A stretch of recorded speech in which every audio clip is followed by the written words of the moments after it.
A Family Legacy in the Ozark Hills by Mel Harness. I will establish my people in the land and make them prosper.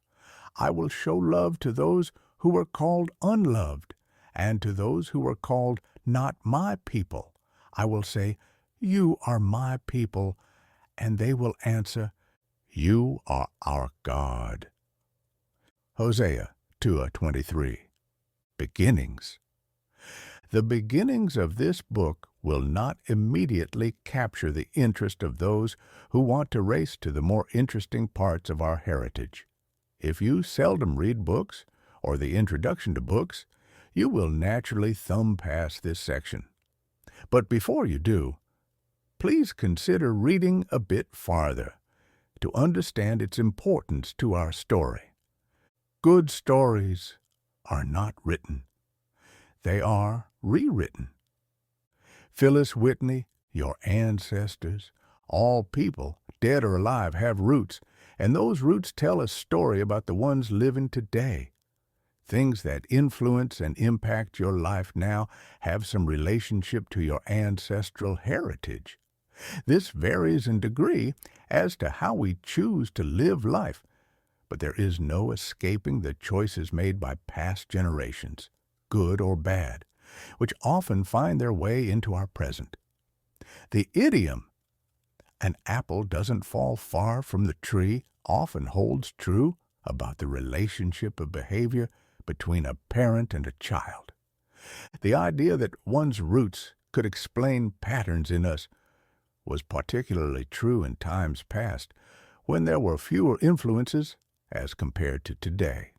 Families living in close proximity with fewer social connections tended toward duplication of character traits, realizing that people who lived decades before us could have any influence on our lives can be easily overlooked.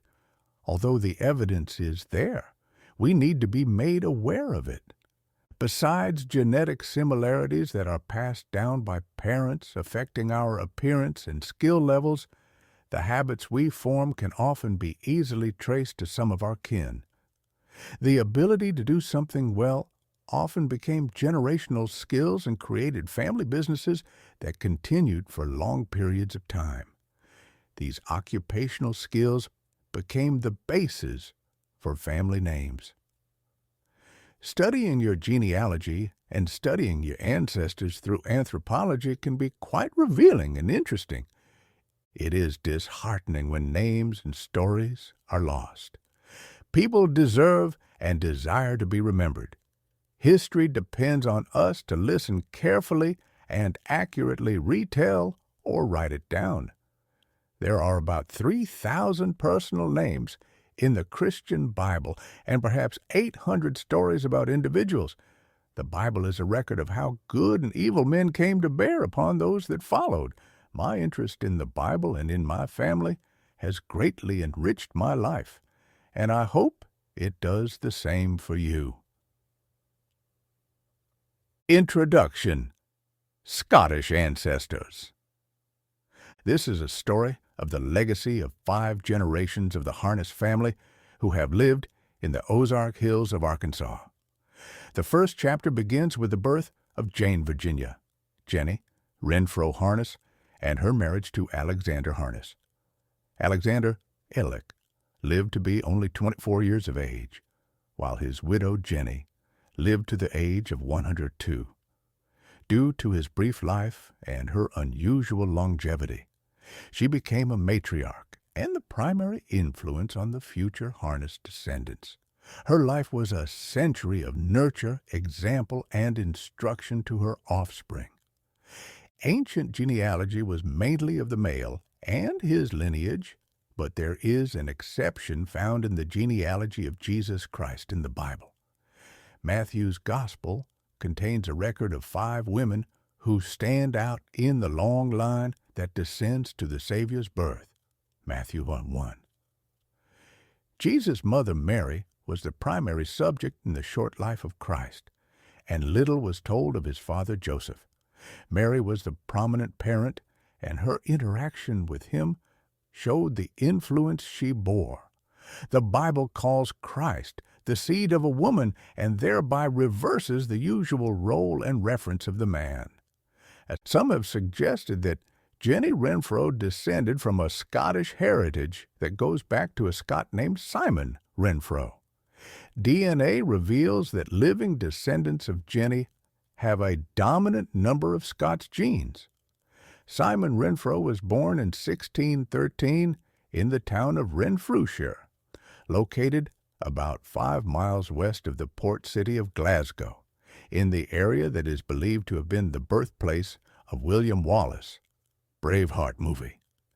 In the following century, Renfrewshire became an industrial town making textiles. In time, the famous and fashionable paisley pattern became its trademark. In the year that Simon Renfro was born, 1613, the first shipment of West Indian tobacco grown in Virginia arrived in England. That same year, John Rolfe met Pocahontas, an Indian princess who was later converted to Christianity and adopted the name Rebecca. The following year she was baptized, and John married her. She traveled to England with him and caused Londoners to have a fanciful image of the new Americas, as did the writings of John Smith.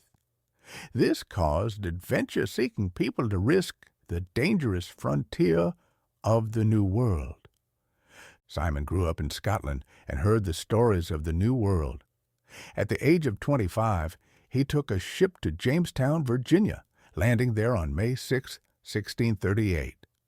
That same year, he had a son born to him, wife unknown, who was given the name Robert Renfro, 1638-1690. For perhaps a decade or more, he lived in Virginia, and for some reason he went to the Caribbean island of Barbados to live. There, Simon had 2 children, daughter Hester Renfro, born January 4, 1651. Son, Simon Renfro, born February 14, 1652. In 1650, there were more English people living in the West Indies than there were on the mainland called New England. While tobacco had been an important industry in Barbados, the new gold was sugar. Slaves in great numbers were acquired to produce the syrup used to make rum. But in 2 decades, the lost soil fertility made most of the white settlers leave the island in search of new land. Simon Renfro returned to Jamestown, where he and his son Robert died in 1690. This is but one account of the Renfro name in America, but connecting Jenny Renfro Harness with her family lineage is beyond the purpose of this book. The word Scotch-Irish, or Scots-Irish, is confusing and seems to be a contradiction. Yet it is an American word that probably would not be understood in either Scotland or Ireland.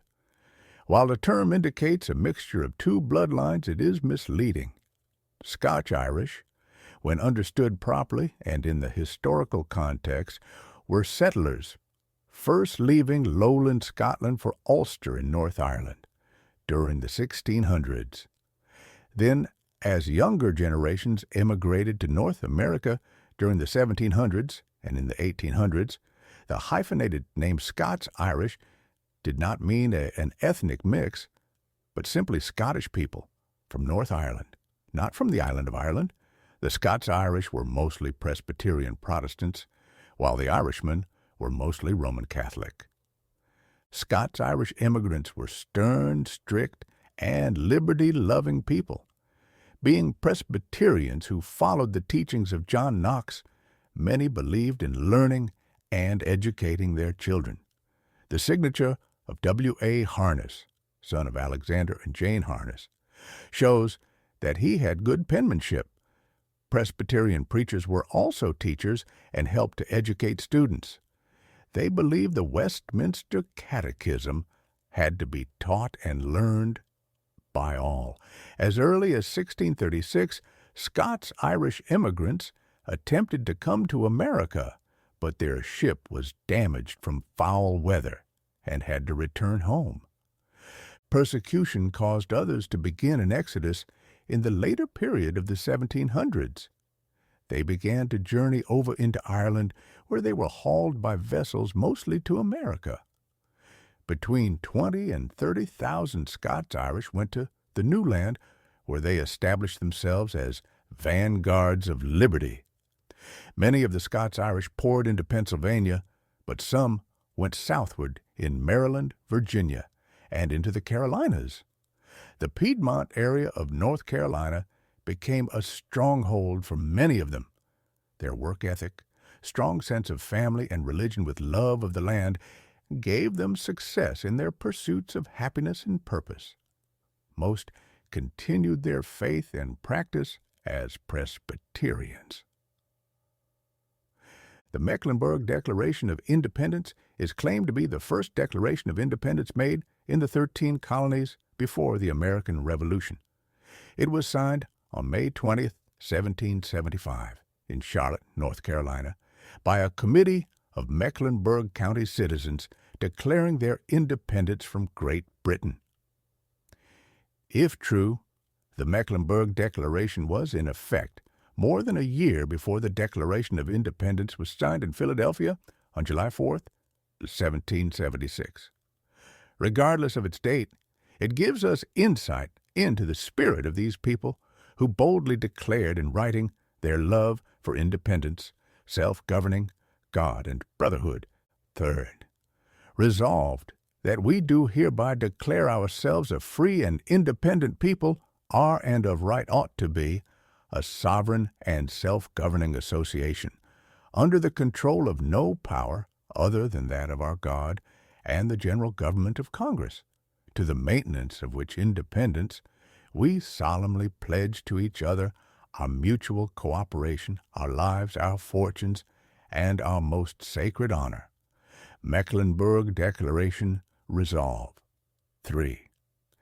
This reflects the spirit, fortitude, and tenacity of the ancestries of many Americans and of the Harness Renfro clans. Additionally, we find their music from the motherland became the roots of today's bluegrass and country music styles.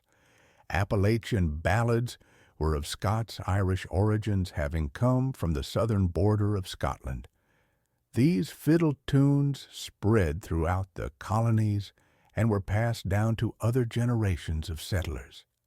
Even the African-American communities were influenced by the Scots-Irish in their church, singing with Gaelic songs they picked up from Highland immigrants and the Isles. Before long, the fiddle and the banjo, African instrument, became the sounds of bluegrass music.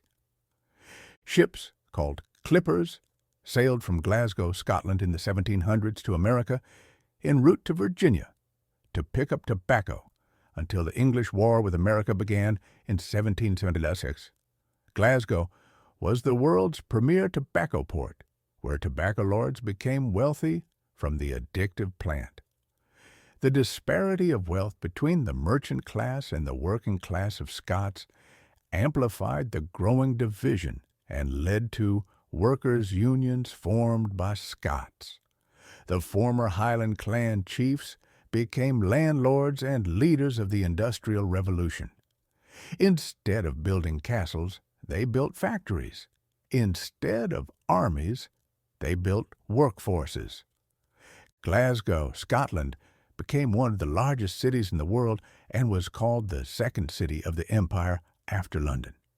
In time, Glasgow produced steam-powered ships made of iron and steel to replace wooden sailing vessels. It became the world's preeminent shipbuilding center. But the rapid growth brought its problems of poor housing and sanitation, causing overcrowding with high infant death rates and diseases like tuberculosis. This caused more of the Scots to seek a better life elsewhere. To the south of Searcy County is a town called Scotland, located in Van Buren County. Perhaps its hills made some Scots think of their old homeland. Both the Renfro and Harness clans had established themselves in America, and in time, more of their kin came to the new land. In the year 1834, Virginia Jane Renfro was born in Tennessee on the 23rd of October. It was the following year that Alexander Harness was born on Christmas Day in 1835. They grew up and married upon reaching their early 20s and lived on Bear Creek in Searcy County, Arkansas, before the Civil War broke out. Most Scots settling in America during that time were of the Presbyterian faith. The area where both Alexander and Jenny were born had those who were called Cumberland Presbyterians. This group came out of a revival movement in Kentucky in 1799, and many in Tennessee converted to it.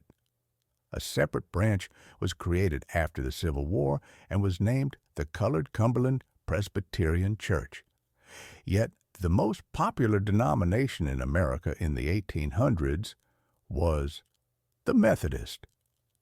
By the time Civil War broke out in July of 1861, many churches and denominations had splintered over the issue of slavery. My goal in this book is to connect both the bloodline and stories of 5 generations of the Harness family, pointing to the heritage and legacy of their faith in God and how that impacted their lives. This book is written for my children and for others who will benefit from knowing these ancestors better, with the hope that their examples will serve to give all a foundation of faith and character in their generation. Ironically, 2 of the Harness sons, Earl and Perry, returned to the homeland of Scotland briefly to protect the motherland from Axis powers in W.R. Waste. Arriving in Glasgow, Scotland, Earl and Perry Harness helped to defeat and turn back the enemy in nearby France. Earl went on into the homeland of the Turney family in Belgium to experience the longest and worst part of the war. Giles Turney became an influential grandfather in the Harness legacy when his daughter Melinda married a grandson, Riley, of Jenny Renfro Harness. Some of the Renfro family, including Jenny's family, settled near Snowball on Calf Creek in Searcy County. The picture below is a family member who married an Englishman named Wisnant, who was very proud of his fiddle. The Harness name became common in Searcy County in the 1800s, with most of them living in the area of Leslie and to its east. Between 1840 and 1920, records show Harnesses living in Scotland, with the majority living in America and in the state of Ohio. Common variations of the name Harness are Harneys, Harness, and Harnish. As many family names reflected the trade they were known for, it would be a fair assessment that an ancestor of ours was a maker of the commonly used equipment known as a harness. The modern harness was in use in Europe by the 9th century. A leather-padded collar rested on the animal's neck and onto the shoulders, with leather straps attached. Its purpose was to capture the pulling strength of the work animal. The word harness, verb, is often used for any action that brings power under its control.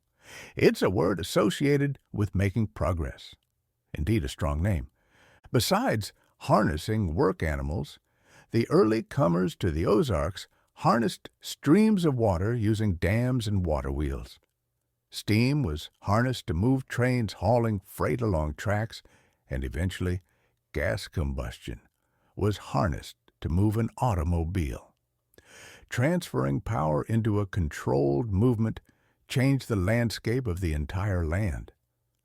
Just as the harness utilized the strength of a working animal in ancient times, it has been the plan of God to do a similar thing with His people. The prophet Hosea used the harness as a metaphor of how God would bring the people into obedience. Once you were obedient like a calf that loved to thresh grain, but I will put a harness on your powerful neck. You and Judah must plow and cultivate the ground. Hosea 10:7, CEV.